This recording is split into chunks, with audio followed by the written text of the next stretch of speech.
Երևանի Սարյան 22 հասցեում գտնվող հայփոստի արդեն նախկին շենքն առաջիկա 1.5 տարում կհավասարեցվի հողին։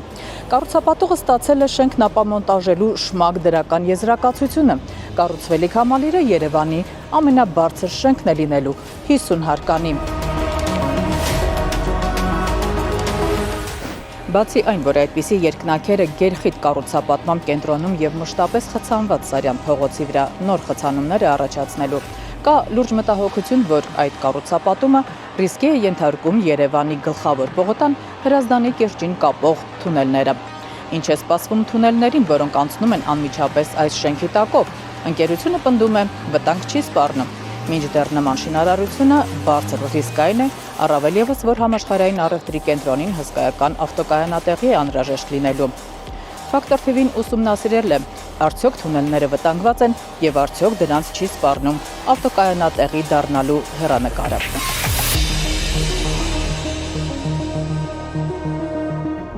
Երևանի գլխավոր հատակագծի հեղինակ Ալեքսանդր Թամանյանն այս երկու թունելները նախատեսել էր մայրաքաղաքի կենտրոնը Հրազդանի կիրճին կապելու համար։ Դրանք պետք է երևանցիների համար ծառայեին որպես կարճ ճանապարհ դեպի կիրճի հանգստի գոտիներ եւ ապահովեին օդափոխություն։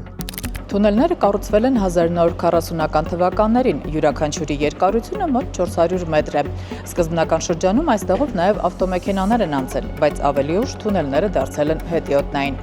Ընդ որում երկրորդ թունելը տարիներ անց ամբողջությամբ փակվել է։ Կա մասնագիտական տեսակետ, որ ներսում փլուզում եւ քարաթափում է եղել, ինչին նպաստել է վերևում Սարյանի վրա բարձրահարկի շինարարությունը։ Այս տեսակետը ապացուցող որևէ փաստ, սակայն, չկա։ 22 հարկանի շենքը, որ հայփոստի գլխավոր մասնաշենքն էր, կառուցվել է 1970-ական թվականներին։ 5 տարի առաջ 2020-ին հայփոստը ներկայացրել էր կենտրոնական մասնաշենքի արդիականացման նախագիծ, առաջարկելով վերակառուցել հայտնի բարձրահարկը, պահպանելով արտաքին տեսքն ու դիմագիծը, իսկ դրա հետնամասում կառուցել նոր ավելի բարձր շենք արդի լուծումներով։ Այն ժամանակ թե մայրաքաղաքի իշխանությունն էր, այլ քաղաքապետը Հայկ Մարությանն էր, թե հայփոստի։ Ղեկավարների փոփոխությունից հետո արդեն 2023-ին կառավարությունը հավանություն տվեց Ռենշին ընկերության ներկայացրած համաշխարհային առևտրի կենտրոն կառուցելու քաղաքաշինական ծրագրին։ 13000 քառակուսի մետր տարածքի վրա կառուցվելու է բարձրակարգ բազմաֆունկցիոնալ համալիր, ներառելով 4 աստղանի հյուրանոց, կոնֆերանսների, գրասենյակային եւ համերգային տարածքներ։ Շենքի բարձրությունը 200 մետր կամ 50 հարկ է լինելու։ Այն Երևանի ամենաբարձր կառույցը կդառնա։ Ծրագրի ընդհանուր արժեքը $300 միլիոն է։ Ընդհանուր առմամբ կառուցապատվելու է 132,000 քառակուսի մետր տարածք, որից 6332 քառակուսի մետրը հայփոստի շենքի տարածքն է, մնացածը կոնդի թաղամասն է։ Իմ գնահատմամբ եւ կարծիքով երրորդ հանրապետության պատմության մեջ մենք այդ մասշտաբի շենք դեռ չենք կառուցել։ Ինչպես է այս շինարարությունն ազդելու գլխավոր պողոտան Հրազդանի կիրճին կապող թունելների վրա։ Արդյոք 200 մետր բարձրության շենքի հիմքերը չեն հասնելու թունելներին, իսկ հասնելու դեպքում ինչ է սպասվում դրանց։ Եվ ի վերջո արդյոք թունելներին սպառնում է ավտոկայանատեղի դառնալու ճակատագիրը։ Այս հարցերին պաշտոնյաները հրապարակավ չեն անդրադարձել։ Սարյան 22-ի ապամոնտաժման հարցով լսումների ժամանակ ընկերության ներկայացուցիչ Տիգրան Հարությունյանը հավաստիացրել է, թե թունելների վրա ազդեցություն այս փուլում չի լինելու, թեև անվտանգությունից ելնելով թունելները որոշակի օրերին, ժամերին կփակվեն, բայց կարճ ժամանակահատվածով։ Ընդգծենք, սա դեռ միայն ապամոնտաժման ընթացքում, այն էլ խոսքը միայն մինչև գետնի մակերես ապամոնտաժման մասին է։ Ֆակտոր TV-ն փորձեց Երևանի քաղաքապետարանից պարզել, ինչ վտանգներ կան թունելների համար եւ արդյոք ճիշտ են տեղեկությունները, որ թունելները տրամադրվելու են համաշխարհային առևտրի կենտրոն Երևան ընկերությանը ավտոկայանատեղի կառուցելու նպատակով։ Քաղաքապետարանի պաշտոնյաները սակայն որևէ հստակ պատասխան չեն տվել։ Միայն նշել են, թե Սարյան 22 հասցեում ամրագրված գույքի ապամոնտաժման նախագիծը դեռևս գտնվում է շմակ փորձաքննության փուլում։ Քաղաքապետարանի պատասխանը ստացել ենք նախքան փորձաքննության եզրակացություն ստանալը։ 2024 թվականին հաստատված Երևանի գլխավոր հատակագծում թունելներն արտացոլված չեն։ Ֆակտոր TV-ի խնդրանքին տրամադրել հատակագծի այդ հատվածը Երևանի քաղաքապետարանից պատասխանել են, որ կառավարության որոշման համաձայն ստորգետնյա կառույցները, այդ թվում թունելները, գլխավոր հատակագծի նախագծի գրաֆիկական մասում ցույց չեն տրվում։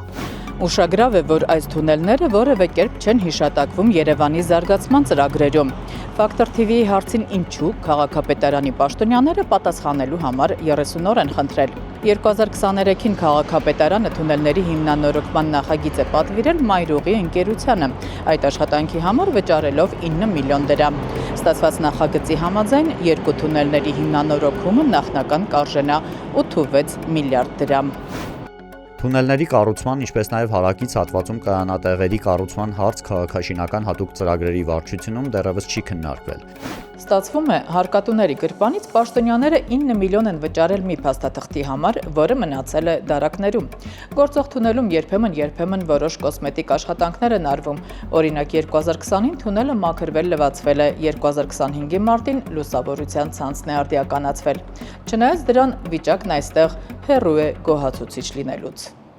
Ընդ որում երկրորդ թունելը, որի մուտքերը երկու կողմից փակ են, իրականում լիովին անցանելի է։ Այս հանգամանքը պարզվել է ներքին գործերի նախարարությանն ուղղված Ֆակտոր TV-ի հարցման շրջանակներում։ Նախարարությունը որպես ապացույց մեզ նաև նկարներ է տրամադրել։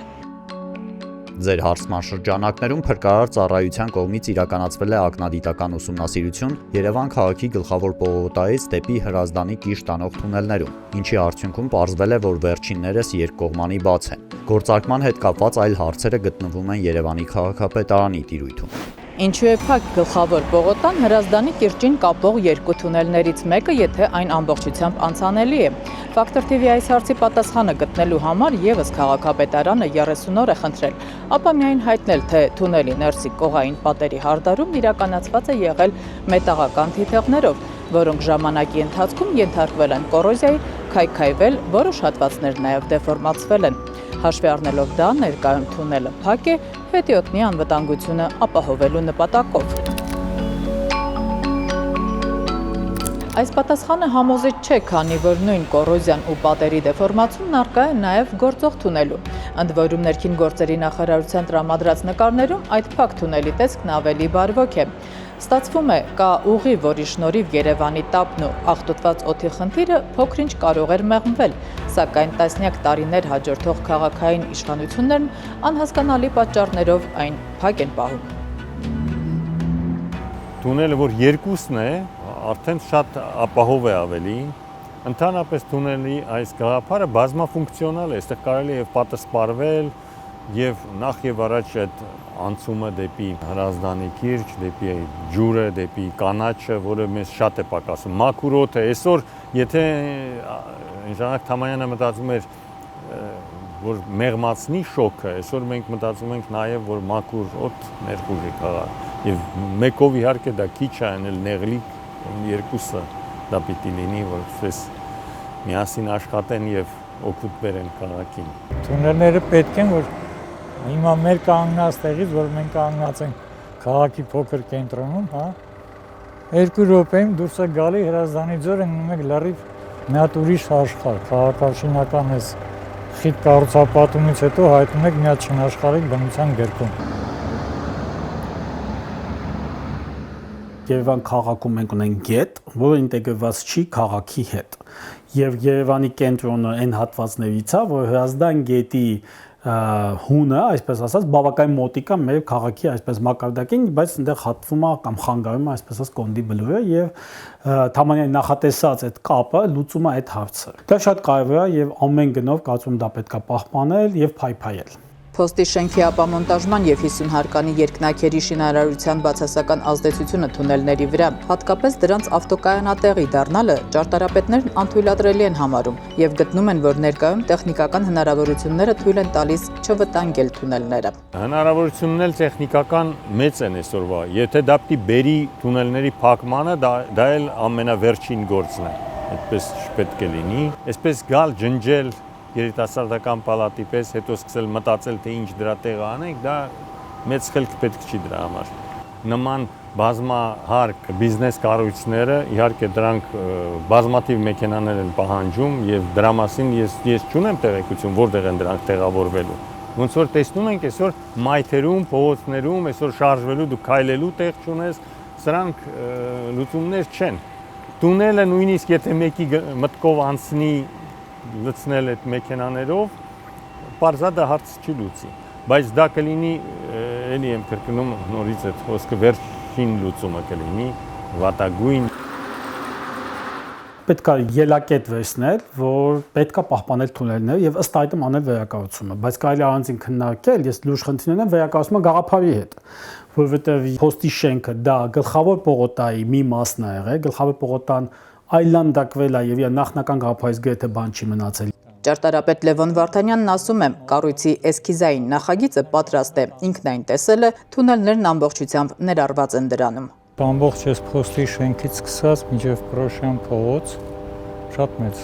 հասարակական նշանակության համալիր է կառուցվելու։ Այդ ժամանակի կլուծվի այս թունելների հարցը, որ պատկերացրեք այս երկու թունելների արանքը տարածք կա, չէ՞ մեծ։ Պատկերացրեք, որ այդ բոլորը բացվի, դառնան այդ կառույցների առաջի հարկերը գործող Այսինքն այս թունելները ակտիվ կդառնան, շատ ակտիվ գոտիներ են։ Ստացվում է, շինարարությունն այնուամենայնիվ հասնելու եւ ներառելու է թունելները։ Ինչ մասնագետները տարբեր կարծիքներ են հայտնում, կառուցվելիք համալիրի որևէ նախագիծ դեռևս չի հրապարակվել։ Հետաձգենք, երևի հետաձգենք, ճիշտ է հետաձգելն է, երևի հետաձգենք։ Համաշխարհային առևտրի կենտրոն Երևանի ծրագրին պետություն մասնավոր մասնակցությունը 50-50 է։ Ընկերության 19%-ի բաժնետերը Հայաստանի Հանրապետությունն է, 31%-ը պատկանում է HiPost ընկերությանը, որն իր հերթին ամբողջությամբ պետական է։ Ընկերության մյուս 50% բաժնեմասի սեփականատերերը Ռենշին ընկերության հիմնադիրներ Էդուարդ Մարությանն ու Արայիկ Կարապետյանն են։ Փաստացի պետությունը ներդնում է անշարժ գույք, մասնավորը ֆինանսական միջոցներ։ Ծրագրից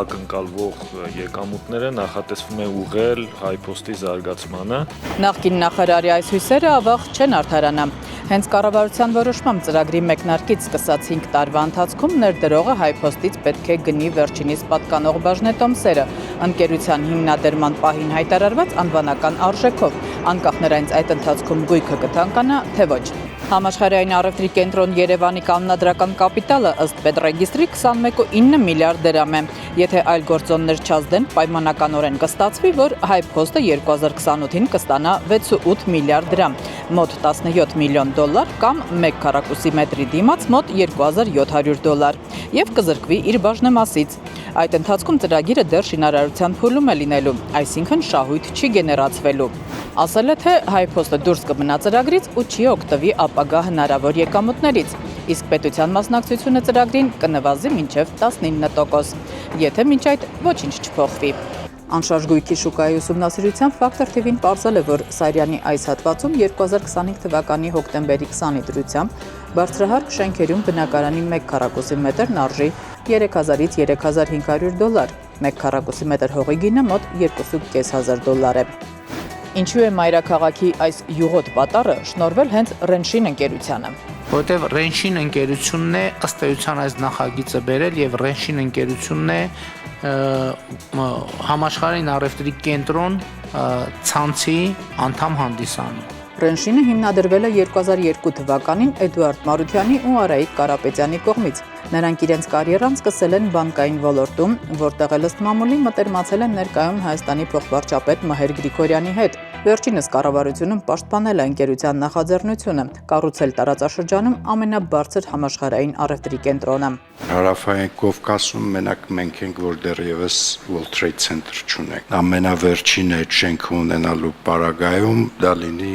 առնվազն ամենալավը եւ ամենաբարձրը։ Կառուցած շենքերի բարձրության առումով Ռենշինը մեկը մեկից ավելի բարձր նիշեր է սահմանում։ Օրինակ, Բուզանդ 91-ը 16 հարկ, Դավթաշենում կամրջի հարևանությամբ երկու բնակելի համալիրները 18 եւ 20 հարկեր, Տերյան 107-ում 18 հարկ, Բաղրամյան Օրբելի հատվածում երկնաքերերը նախատեսվում են 35 հարկ եւ ահա Սարյան 22-ում 50 հարկ։ Էդուարդ Մարությանը եւ Արայիկ Կարապետյանը բացի շինարարությունից ընկերություններ ունեն նաեւ այլ ոլորտներում՝ ֆինանսական, անշարժ գույքի կառավարման, վերականգնվող էներգիայի, ծխախոտի ներմուծման եւ այլն։ Նրանց է պատկանում նաեւ Global Credit Universal վարկային կազմակերպությունը։ Ուշագրավ է, որ այս ՈՒՎԿ-ի սեփականատերերն են ոչ միայն Մարությանն ու Կարապետյանը, այլև Հայկ Դարփինյանը։ ՆԱՏԱ Աշիր խմբի փոխնախագահ, ՀԵՑ-ի տնօրենների խորհրդի նախկին նախագահ Կարեն Դարփինյանի որդին է։ Վերջինիս պատկանող Ectrack Service ընկերությունից ՀԵՑ-ը տարիներ շարունակ մեծածավալ գնումներ էր կատարում։ Դարփինյանը ՀԵՑ-ում իր պաշտոնից հեռացել է 2024-ի դեկտեմբերին։ Մինչ այդ հիշեցնենք,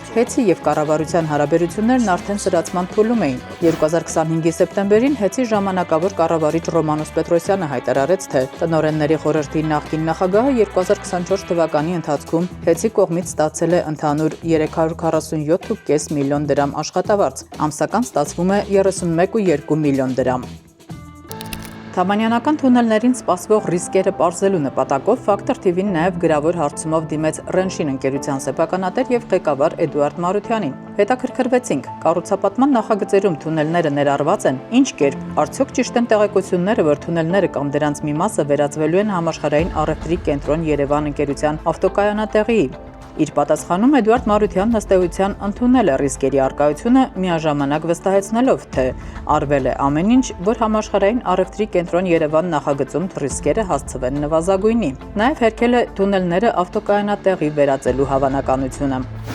Նախագծի իրագործման մեջ ներգրավել են կանշարժ գույքի կառավարման համաշխարհային առաջատար Colliers ընկերությանը։ Դրանից բացի համաշխարհային հեղինակությամբ ընկերությունների մասնակցությամբ հայտարարվել է միջազգային մրցույթ նախագծի ճարտարապետանախագծային ընկերության ընտրության նպատակով, որի ամփոփիչ փուլում ենք։ Մրցույթի մասնակիցներին առաջադրվել են հստակ պահանջներ, հաշվի առնելով տեղանքի առանձնահատկությունները, ներառյալ ճարտարապետությունը, մշակութային եւ պատմական ժառանգությունը, այդ թվում Երևանի կենտրոնը Հրազդանի կիրճին կապող թունելների առկայությունը։ Մրցույթին մասնակցող հեղինակավոր ճարտարապետանախագծային բոլոր ընկերություններն էլ պահպանել են ներկայացված պահանջները։ Պահպանվել է թունելների ֆունկցիոնալությունը եւ դրանցից որևէ մեկում թունելները կայանատեղիի վերածելու տարբերակ չի դիտարկվել։ Թե տեխնիկական ինչ լուծում կընտրվի թունելների համար, արդյոք դրանց միջնամասը կներառվի նախագծում, թե ոչ, պարզ կդառնա շուրջ կես տարի անց, երբ երկնաքերի բուն նախագիծը պատրաստ լինի եւ վերջնական տարբերակը ներկայացվի հանրային քննարկման։ Ստացվում է, թունելների վերանորոգման նախագիծը փոշոտվում է քաղաքապետարանի դարակներում, իսկ վերանորոգման հարցը գործնականում թողնվել է մասնավորին։ Թունելներից մեկը տասնյակ տարիներ փակ է անհիմն պատճառներով։ Նման բազմահարկ բիզնես կենտրոնի կառուցման նախագծին հավանություն տալով, պետական պաշտոնյաներն անտեսել են Երևանի փոքր կենտրոնի կառուցապատման մասին օրենքի պահանջը, բեռնաթափել փոքր կենտրոնը։ Իսկ այս երկնաքերի կառուցումից հետո Սարյանի գերծանրաբեռնված վիճակը ավելի կվատթարանա։